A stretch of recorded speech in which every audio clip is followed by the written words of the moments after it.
अब यहां साहब ने ये कहा, भाई जितनी भी चारों मुक्तियां हैं इनकी प्राप्ति का सूत्र है या नहीं सूत्र है?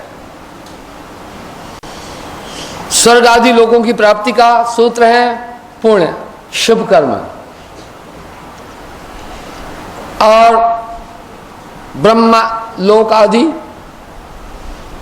ब्रह्म मोक्ष, सारूप्य मोक्ष की प्राप्ति का सूत्र है योग, पवन योग, प्राणों को पवन, आत्मा को पवन से विलग करना। इसलिए योगियों ने सन्यासी होकर के विषयों का त्याग करके ये ध्यान किया,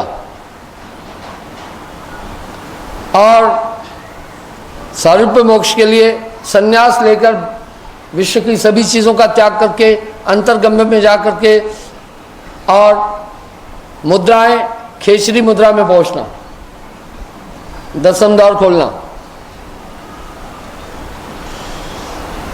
ये सूत्र बताए। पर साहब कह रहे नहीं, आप इन सूत्रों से आत्मरूप को नहीं पा पाएंगे। स्वर्ग में आत्मा रूप नहीं है, स्वर्ग एक भ्रमांक स्थान है। आप कहेंगे महाराज ये पागलपंथी वाली बातें कर रहे हो, सभी कह रहे हैं स्वर्ग में जाना है, स्वर्ग में जाना है। मैंने कई बार मृदगल ऋषि का वृतांत बताया है। जब ऋषि मृदगल के शुभ कर्मों के कारण देवदूत उसे स्वर्ग में लाने के लिए आया पुष्प विमान लेकर, मृदगल ऋषि को कहा, हे ऋषिवर तुम धन्य हो, तुम्हारे शुभ और पुण्यमय कर्मों के कारण तुम्हें स्वर्ग से निमंत्रण है, आपके लिए पुष्प विमान प्रस्तुत है। ऋषि मृदगल ने कहा, हे देवदूत, स्वर्ग जाने से पहले मैं स्वर्ग के विषय में जानकारी लेना चाहता हूं, तुम मुझे बताओ स्वर्ग कैसा है। देवदूत ने कहा, हे ऋषिवर, स्वर्ग का क्या कहना, निराला आनंद ही आनंद है, वहां कोई अभाव नहीं, वहां किसी भी चीज की कमी नहीं, नाना प्रकार के फलों के वृक्ष लगे हैं, 12 महीने सभी फल हैं, आपको जो भी फल खाना है आप खाएं, कोई रोक टोक नहीं है। हे ऋषिवर, स्वर्ग में रोग नहीं है, मौसम हमेशा उत्तम सुहावना है, चारों तरफ अत्यंत मोहक खुशबू के फूल खिले हैं, सबके गले में, हाथों में, कमर में, बाजुओं में फूल हैं, मालाएं हैं जो महकती हैं, अद्भुत सुगंध है उसमें, अभाव नहीं है। स्वर्ग का वर्णन किया, सुंदर सुंदर झरने बहते हैं, बड़ा आनंद है, रमणीक है स्वर्ग। देवदूत ने स्वर्ग की आख्या बताई, पूरा वर्णन किया। ऋषि मृदगल ने पूछा, हे देवदूत, स्वर्ग में कम और अंशुत क्या है, अभाव क्या है, जो नेगेटिव क्या है, ये भी बताओ। बोला, हे ऋषिवर, वहां 3 चीजें अंशुत हैं, ठीक नहीं है जो। बोला, वो क्या? बोला, हे ऋषिवर, पहले वहां ईर्ष्या है। जैसे दुनिया में कि आपके पास अभाव है, किसी के पास गाड़ी है तो आपको भाव आता है ना, हाय मेरे पास गाड़ी नहीं है, स्वर्ग में भी ऐसा है, ईर्ष्या है ऋषिवर। दूसरा, वहां भय है। ऋषि मृदगल ने पूछा, हे देवदूत, भय क्यों है? बोला, हे ऋषिवर, सबके गले में, हाथों में फूलों की मालाएं हैं जो कुमलाती नहीं है, लेकिन जब कर्म क्षीण होने वाले होते हैं, मृत्युलोक जाना होता है, तो थोड़े दिन पहले वो मालाएं कुमला जाती हैं, फूल कुमलाने लगते हैं, आदमी को पता चलता है, ओ अब मुझे मृत्युलोक जाना है फिर, इसलिए वहां भय है। तीसरा है ऋषिवर, वो केवल भोग लोग हैं, भोग लोक है, वहां केवल मनुष्य अपने कर्मों का फल भोगने जाता है, नवीन शुभ कर्म आत्म कल्याण के लिए और कुछ बाकी नहीं कर सकता। वहां कर्म नहीं, जैसे मृत्युलोक में आप स्वतंत्र हैं, जो भी कर्म करें, वहां ऐसा नहीं है। ऋषि मृदगल ने कहा, हे देवदूत तुम्हारा बहुत धन्यवाद, तुम जाओ, मैं स्वर्ग में नहीं जाना चाहता हूं। बोला ऋषिवर क्यों?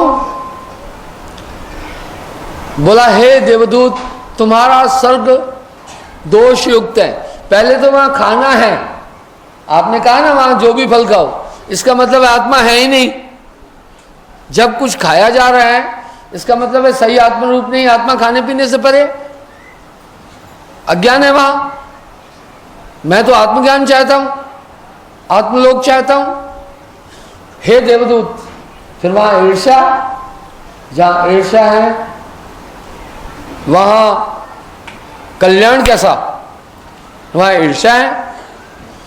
दूसरा वहां भय है, जहां भय है वहां आनंद कैसा? तीसरा है देवदूत केवल भोग है, जहां भोग है, कर्मों का किया हुआ फल भोगना है, अनियंत्रित कुछ भी नहीं है, वहां सुख शांति कैसे? ऐसे स्वर्ग की मैं कांक्षा नहीं करता जहां अज्ञान, जहां खाया जाता है। कौन सी आत्मा है देवदूत? जहां भोग है केवल, वहां कहां कौन सा आत्मानंद हो सकता है? जहां ईर्ष्या है वहां अभयता कैसी है? जहां भय है, अभयता, अमरत्व कैसा? नहीं चाहिए तुम्हारा स्वर्ग, तुम्हारा धन्यवाद, तुम जाओ। ये दुनिया मरी जा रही है, मरी जा रही है। हाय स्वर्ग कुछ नहीं रखा वहां, वो एक भ्रमांक चीज है आत्मा को भ्रमित करने के लिए। आपने नचिकेता और यम के संवाद में, धर्मराज के संवाद में देखा, नचिकेता ने आत्मज्ञान चाहा तो धर्मराज ने कहा बाकी स्वर्ग चाहिए, पृथ्वी का राज्य चाहिए, जो चाहिए ले लो, आत्मज्ञान नहीं। इसलिए वहां शुद्ध आत्मज्ञान नहीं है। तो साहब ने कहा वो अवधू बेगम वेश हमारा, वेद कितेब पार नहीं पावत, कहन सुनन से न्यारा है। वाह वाह, कहन सुनन से न्यारा है, अद्भुत देश। कैसे जाएंगे वहां? नाम। साहब ने अपनी वाणी में 3 चीज स्थापित की है अध्यात्म जगत के लिए। कह रहे नाम सत्य, गुरु सत्य हो। नाम सत्य, गुरु सत्य हो, आप सत्य जो हो। 3 सत्य जब एक हो तो विश्व से अमृत होए कबीरा, विश्व से अमृत है। नाम सच क्या? यही दुनिया अटक गई। भवसागर का पार नाम बिना पावे नहीं। नानक जो निष्दिन भजे, रूप राम तै जान, हरिजन हरि अंतर नहीं, नानक साची मान, सुमर सुमर भव उतरव बारा। नाम क्या? कैसे नाम पार करेगा? वैज्ञानिक तथ्य है क्या? वो चैतन्य नाम है, ये नाम नहीं जो दुनिया ने नाम समझ लिए। कोटि नाम संसार में तिनते मुक्ति न होए, मूल नाम ये गुप्त है, बूझे वड़ला कोय। गुप्त नाम गुरु बिन नहीं पावे, पूरा गुरु अकह समझाए। कहा न जाए, लिखा न जाए, बिन सदगुरु कोई ना ही पाई। तो कैसा नाम है फिर? साथ में सावधान करके साहब कह रहे हैं, कोटि नाम संसार में तिनते मुक्ति न होए, मूल नाम ये गुप्त है, बूझे वड़ला कोय। कह रहे ये गुप्त है। दुनिया में करोड़ों नाम है, ब्रह्मा जी के भी सहस्त्र नाम है, चतुरानंद, प्रजापति, ब्रह्मा जी, रचिता आदि। शिव जी के भी सहस्त्र नाम है, शंभु, कैलाशपति, शिवजी, महादेव आदि सहस्त्र नाम। आदि शक्ति के भी सहस्त्र नाम है, विष्णु जी के भी सहस्त्र नाम है, हनुमान जी के भी, मारुति, हनुमान, बजरंगबली, महावीर आदि। क्या यही नाम है क्या? नहीं। साहब कह रहे हैं कोटि नाम संसार में,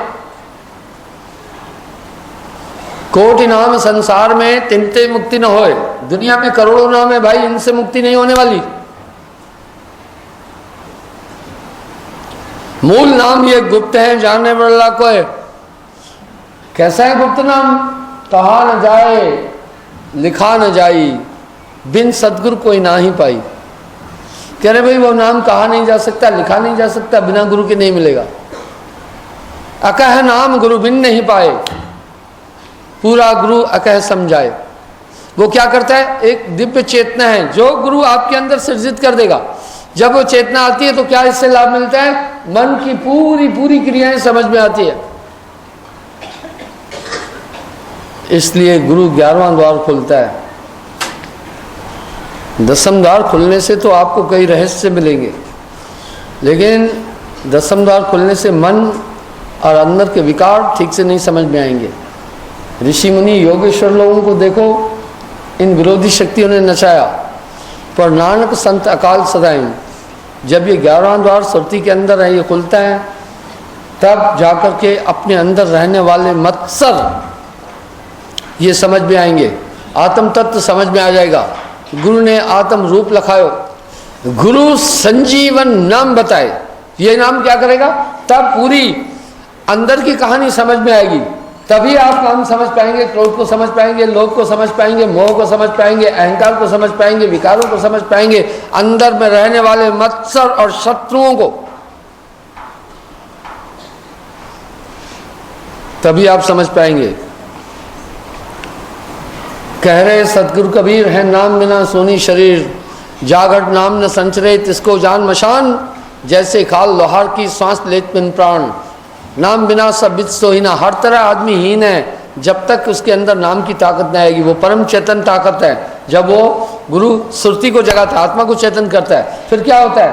आत्मा किसी भी कीमत में मन का अनुकरण करना ही बंद कर देती है। आत्मा मन का कहना नहीं मानती है, आत्मा मन के कहने पर नहीं चलती है, और ट्रांसपेरेंट बिल्कुल भी मन समझ में आता है। मन दिखाई देता है, बुद्धि दिखाई देती है, चित्त दिखाई देता है, अहंकार दिखाई देता है, काम क्रोध लोभ मोह अहंकार सब दिखने लगते हैं। ये हुआ ज्ञान।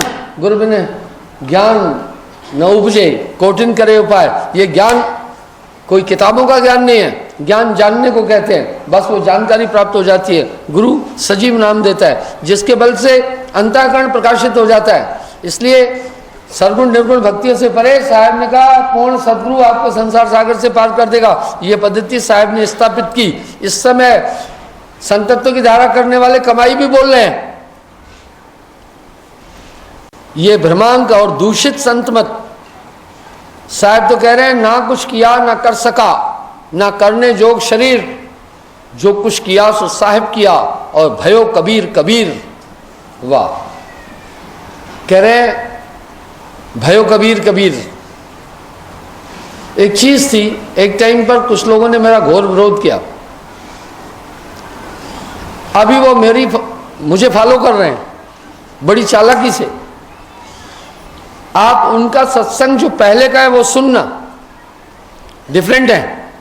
अभी सुनोगे तो कंप्लीट रीमेक मेरी बातों को ही वो बोल रहे हैं। वो पहले नहीं कह रहे थे सच्चे नाम के बारे में, पहले वो नहीं गा रहे थे सदगुरु की महिमा, पहले वो सब चीजें नहीं कह रहे थे। अब वर्तमान में कह रहे हैं, पर चाहे वो कैसा भी कहेंगे, क्योंकि उनका बेस नहीं है। वो यथार्थ में उस अमर लोग को नहीं जानते। मैं जो आपसे कह रहा हूं पूरे विश्वास से कह रहा हूं। तेरा मेरा मनवा कैसी को ही रही, मैं कहता आंखन की देखी, तू कहता कागज की लेखी। तेरा मेरा मनवा कैसे को ही रही। चाहे वो मेरे वाली बातें भी बोलेंगे तब भी असत्य लगेगी, क्योंकि आपके पास भी तो आत्मा है। आत्मा कुछ चीजों को समझती है, आत्मा टच करती है, आत्मा अनुभूति करती है, आत्मा अनुभव कर रही है। आपको लगेगा वो भी बनावट है। इसी प्रकार से तथाकथित आज संत मत जो दूषित हुआ, इसी कारण से हुआ। उनको आइडिया नहीं था, वंशवाद चला, फिर धीरे धीरे उन्होंने खिचड़ी की भक्ति भी शुरू कर दी। वो खिचड़ी भक्ति कौन सी भाई? खिचड़ी किसको कहते हैं? चावल को खिचड़ी, चावल पकाया उसको खिचड़ी नहीं कहते हैं, जिसमें विविध और चीजें मिल जाए, दाल मिल जाए, आलू मिल जाए, मसाले मिल जाए, काफी और चीजें मिल जाए, बढ़िया मिल जाए, सोयाबीन मिल जाए, तो खिचड़ बन जाता है। उन्होंने इस तरह खिचड़ी भक्ति स्टार्ट की कि कोई भी आदमी लौट के नहीं जा सके। इसलिए आदमी उलझ रहा। हम आपके सामने प्योर चीज रख रहे हैं, आप चिंतन करो। साहब ने वाणी के बाद हर शब्द के बाद कहा, कहत कबीर सुनो भाई साधो। साधो क्या? सोचो, परखो, मेरी वाणी पर तर्क करो, विचार करो, चिंतन करो, तुम्हें उत्तर मिलते जाएंगे। साहब ने हर एक बात दर्पण की तरह कह दी। तो इस तरह से साहब ने कहा पूर्ण गुरु पार कर देगा। गुरु मिलने से झगड़ा खत्म हो गया, तुम्हारी यात्रा उस दिन पूरी हो गई जिस दिन तुम्हें गुरु मिला। फिर कैसी यात्रा है, फिर कैसी कमाई है, फिर कैसा योग है, फिर कैसा तंत्र है? नहीं, गुरु मिलने से झगड़ा खत्म हो गया। न तो तन ही रहा, न तो मन ही रहा। वाह, यानी आत्मज्ञान हो गया। तन भी नहीं रहा, तन होते हुए भी तन से विधेय मुक्त कर दिया, शरीर में रहते हुए भी आप शरीर से परे होंगे। मन रहा ही नहीं, क्योंकि पहले मन की हुकूमत थी, जब मैं था तो गुरु नहीं, अब गुरु है मैं नाय। प्रेम गली अति संकरी, तामे दुई न समाय, कबीरा तामे दुई न समाय। आप एकाग्र हो गए, आप अलग हो गए, आप दुनिया से अलग हो गए। आओ मैं आपको एक उदाहरण देता हूँ। हमारी कुछ पुस्तकें आप वेबसाइट में भी देखना, उसमें एक शब्द आता है, जो वस्तु मेरे पास है ब्रह्मांड में कहीं भी नहीं, ये शब्द आता है। आरएमएस में, रेलवे में एक मेरा नामी मुलाजिम है, उसने मुझे कहा, गुरु महाराज जो आप ये शब्द लिखे हमारी किताबों में, जो हमारे सेक्रेटरी लिखवा रहे हैं आपके बियाप में, कि जो चीज़ मेरे पास है ब्रह्मांड में कहीं नहीं, सच तो है, लेकिन इसे लिखने की क्या ज़रूरत पड़ी? उनको आप कहें ये शब्द हटवाएं, वो गलत लिखवा रहे हैं। मैं कहा नहीं, ये मेरे कहने से लिखाए गए, ये उनकी आज्ञा नहीं है। इसलिए ये मैं विचार भाव से बोल रहा हूँ, अहंकार भाव से नहीं कह रहा हूँ। मैं कह रहा हूँ जो चीज़ मेरे पास है ब्रह्मांड में कहीं नहीं है। ये अहंकार भाव से नहीं बोल रहा हूँ, विवेक भाव से बोल रहा हूँ। मैं इसे प्रमाणित कर सकता हूँ। मैंने इसे समझाया। पहली बात तो मैं नाना मतांतर के लोगों को देखता हूँ, वो भक्ति में जुड़े हैं, कोई बदलाव नहीं। जब भी आदमी मुझसे जुड़ता है पूरा बदल दूंगा। आप देखो ना मुझे, समझिए, मैं ये भरोसे से कह रहा हूँ। गुरु को कीजिए दंडवत, कोटि कोटि प्रणाम, कीट न जाने भ्रंग को कर ले आप समान। अगर आप में बदलाव नहीं आया, किसी गुरु और भक्ति को पाकर वैसे ही हो, तो समझना गलत ठिकाने पहुंच गए हो। पारस से परसा नहीं रहा लोह का लोह, कर्म से बदल देंगे। ज्ञानी कैसे? कभी देखो जानिया तो जाना सब जान। जब आत्मा चेतन हो गई तो ज्ञान आ गया, आपका अंतःकरण प्रकाशित कर देंगे, बदल देंगे। कैसे बदल गए? पहले आपके अंदर पूरी हुकूमत थी, जो भी मन चाहता था वो सब करवाता था। आप चेक करो, अब मन का कुछ जोर नहीं चल रहा है।